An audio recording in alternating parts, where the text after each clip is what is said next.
Okay, what's up, YouTube Nation? What do we have here? We got the Springfield XDS 9mm, the long-awaited 9mm.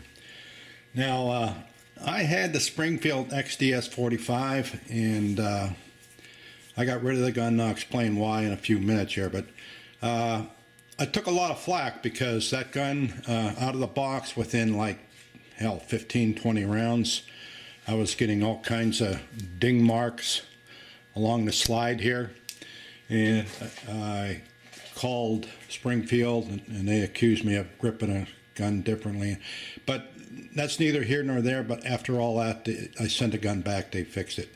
I told them right up front it was the extractor that was the problem, and that's exactly what it was.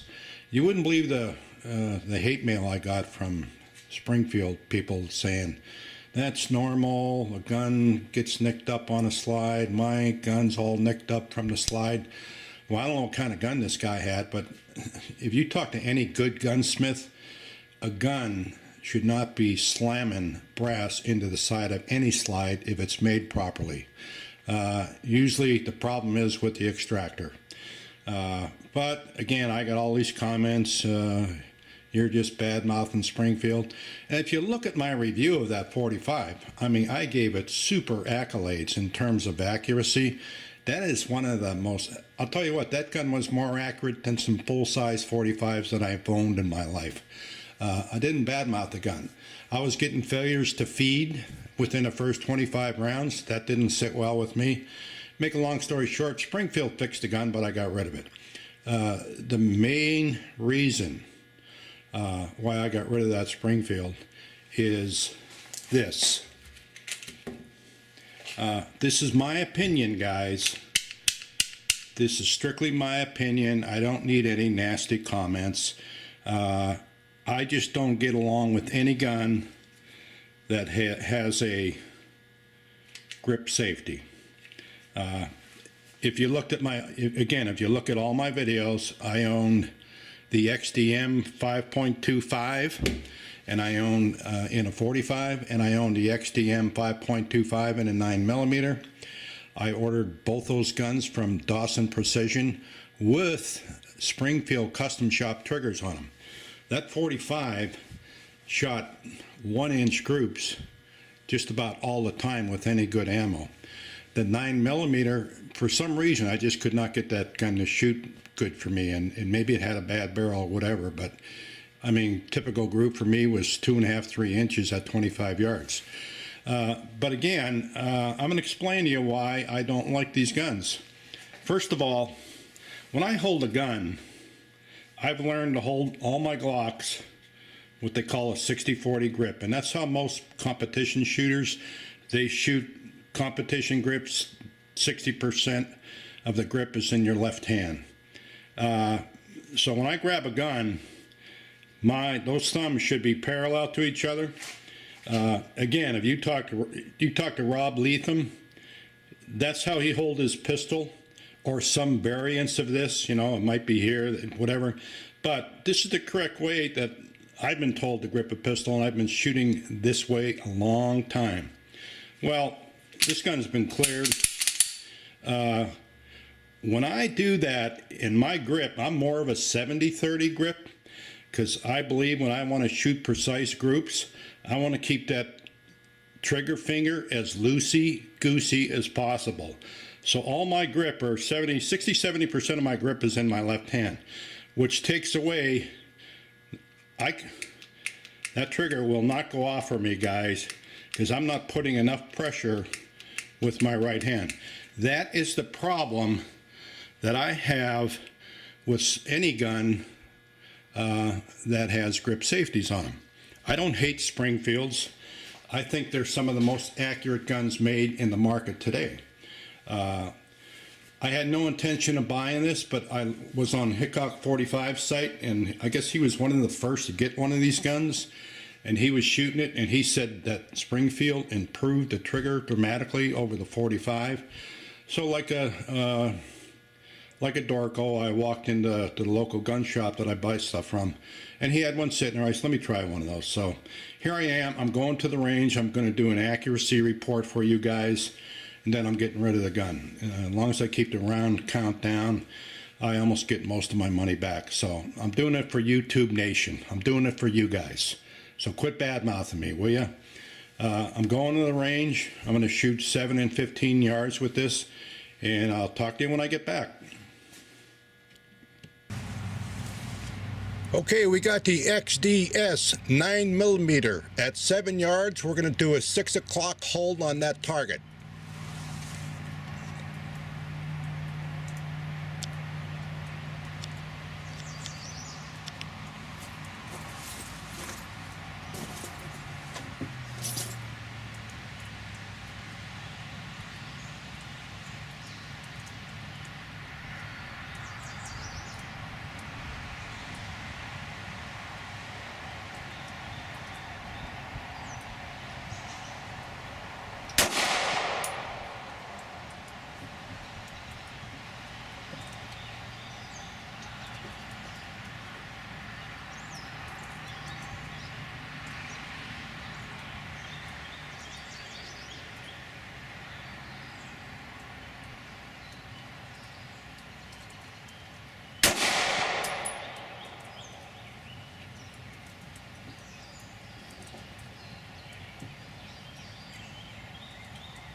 Okay, we got the Springfield XDS 9mm at 25 yards. I'm going to do a 6 o'clock hold on that bullseye.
Okay, we got the Springfield XDS 9mm at 25 yards. We're going to do a 6 o'clock hold on that bullseye.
Okay, there you go, guys.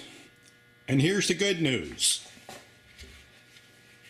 If you look at my SD 45, now I did a prelim of 50 rounds with this gun before I went and did the accuracy report on it, and I always do that just to, break the gun in. Even though I don't believe guns should have to be broke in, I never break in my Glock before I shoot them. But I did with this gun, and the prelim was excellent on it. Hickok 45 did not lie. The trigger is much better than on the 45. At first, when I picked it up in a gun shop, it didn't appear to be any better than the 45. But I'll tell you what, after about 50 rounds, I like the trigger. And guess what? 45, I had failures to feed, probably 5 or 6 of them within the first 25 rounds, and a couple more beyond that. Absolutely zero failure, no problems whatsoever with this gun. No nicks on the slide. I've got 150 rounds through it right now and had zero problems with the gun. That's the way it should be. Love the gun, but I'm still getting rid of it, and I explain why.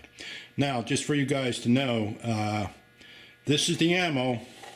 That first group I shot 2 groups at 25 yards. The first group I shot with American Eagle, 147 grain. If you look at my videos, every 9mm that I've owned, this is what I shoot. For some reason, this is the flat nose, 147 grain American Eagle. Don't ask me why, but that for me shoots more accurate than 124 grain. 124 grain's still close, but at least for every 9 that I've owned, this 147 grain is the ammo of my choice for accuracy. Now that I pulled out all the stops on that second 25-yard group, I used my hand loads, and you'll see why hand loading is fun and it produces results, because you can see how much my group tightened up. I think that this American Eagle, that group probably measured 2.5, 2 3/4. I think if I would have put my mind to it, I could have squeezed a little better grouping out of that, probably down to 2 3/4. I didn't want to put a lot of round count through this gun, but I think you've got a gun here that's going to shoot 2 inches, no problem. It's going to be capable of headshots at 25 yards. Real decent trigger, and if you're a hand loader, it's feasible. You could do some 1.5 inch groups. That my hand loads, I think that group measured just a tad under 1.5 inches. So there you go, guys. I do not hate Springfields. I love them, but if they build a couple without grip safeties, I might own a few more. So I'm out for now. Got more videos coming up.